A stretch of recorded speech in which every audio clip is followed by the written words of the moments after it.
You really have to be grateful for the moment. These things, you come in the league, if you have any kind of success early, you think it's going to happen all the time.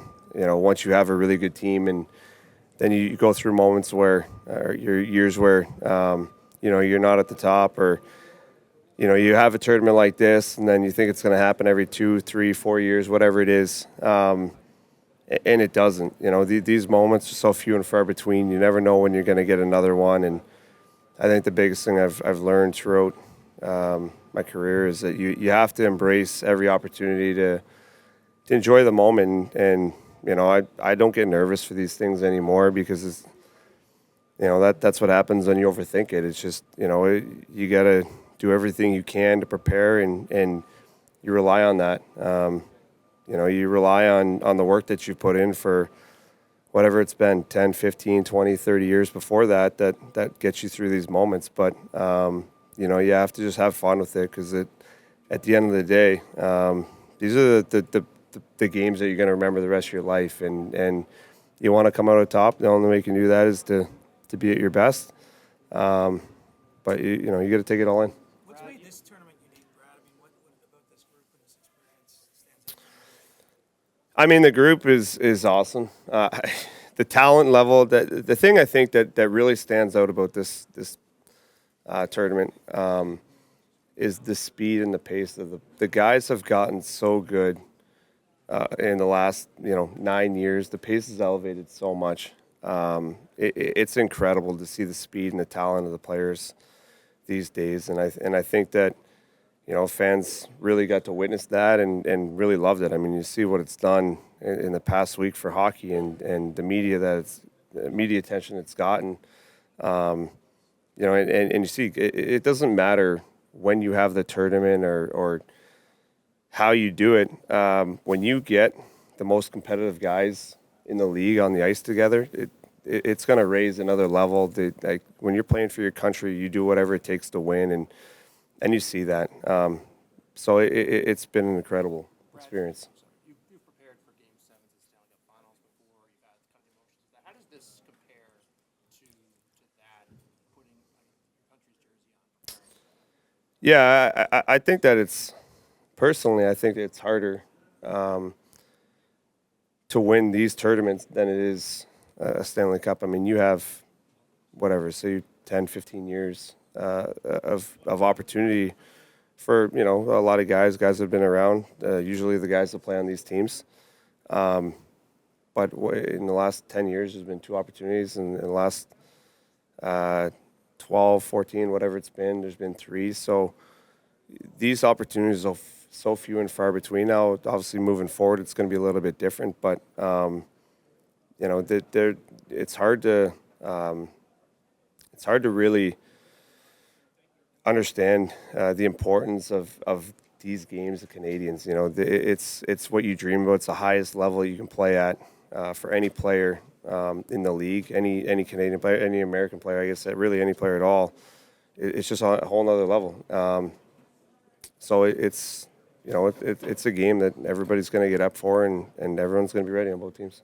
You are a superstar in the city, one of the fans' favorite. It might be different tomorrow. How strange that's going to be, and what do you expect from the crowd? It doesn't matter. I really don't care either way. You don't play for the crowd. You don't worry about the crowd when you're playing. Everything. It's just, fans ask you all the time if you hear what people say. Like, you don't hear anything. There's muffled noise, and you can feel the emotion in the game. But when you're on there, you're so focused. You're so in the moment that you're worried about what's happening in front of you. So. Yeah, that's part of it. That's part of playing for your country and going through these tournaments. Someone's going to be home, someone's going to be away, but it's going to be exciting.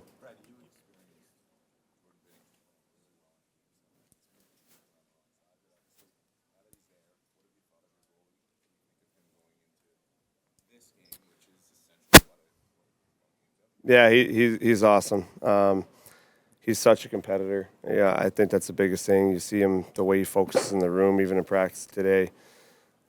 Just his attitude, like he has the drive and the confidence to want to be the best, and he has the confidence that you want in your goalie. I had actually had this conversation with him the other night. When you have a goalie that has confidence like he does,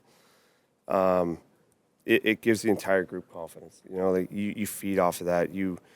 It gives you a sense of calmness. And it bleeds throughout the lineup and throughout the group. So it's been incredible to have him back there. It's been the backbone. Some of the saves he's made throughout this tournament has been, you're going to watch him on replays for years and years. So it's awesome to play with him. So, yeah. You're one of the few here who's had the opportunity to play best on best against the USA. Where does this team you're playing tomorrow rank against some of the best teams we've seen you play? They're by far the best that I've played. No disrespect for the previous teams, but there's just the way that the game has evolved in the last 10 years. Some of the players on their team will be some of the best that ever played the game of hockey, and they embody a team that competes at the highest level. They have everything. They check well. They play physical. They have incredible talent. The defensemen on their team can all skate. They're all good size. Like they're, and it's just their goaltending is obviously incredible. So they don't have any weaknesses, and just their skill levels incredible to watch. So you look at them and you look at that team, and there's nothing wrong with it. So it's definitely the best team that I've seen, really, that I think I've ever played against. Brad, when you were growing up, were there games, Olympics or other international things that you watched that kind of made you fall in love with the sport or that you remember? Yeah, definitely. It's one of the reasons I love Joe Sakic and watching him in the Olympics and some of the goals he scored. Those are the games. You grow up, like so many things are a blur, and you watch so many games, but the ones that stand out are those Canadian games, and yeah, definitely some of those Olympic games that I grew up watching. Still can remember gathering with my family in the basement of our house and having a big party and watching and cheering on Canada. But yeah, that's where you fall in love with different players and some of the memories you have. Those are the games that you all remember, not just the players, but fans as well. Do you think this might be that for some kids? Absolutely. I think the game the other night that we had against the Americans created a lot of fans. Again, it's brought a lot of attention. This will be another memory, another core memory for a lot of kids growing up, a lot of hockey fans, for both American and Canadian players, and probably kids all across the world. So it's a gift and a privilege of playing these games, and yeah, definitely one we don't take for granted.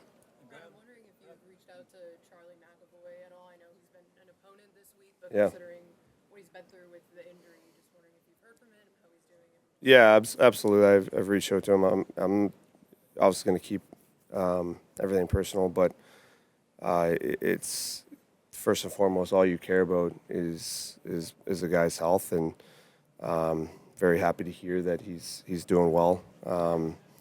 But you put hockey aside in these moments. I had no intention of talking to Chuck or Pastor or any of my teammates until this tournament was over. But obviously in a situation like that, Chucky's one of my best friends and care a lot about him. So it's very disappointing to hear that he's going through this, but very happy to hear he's okay.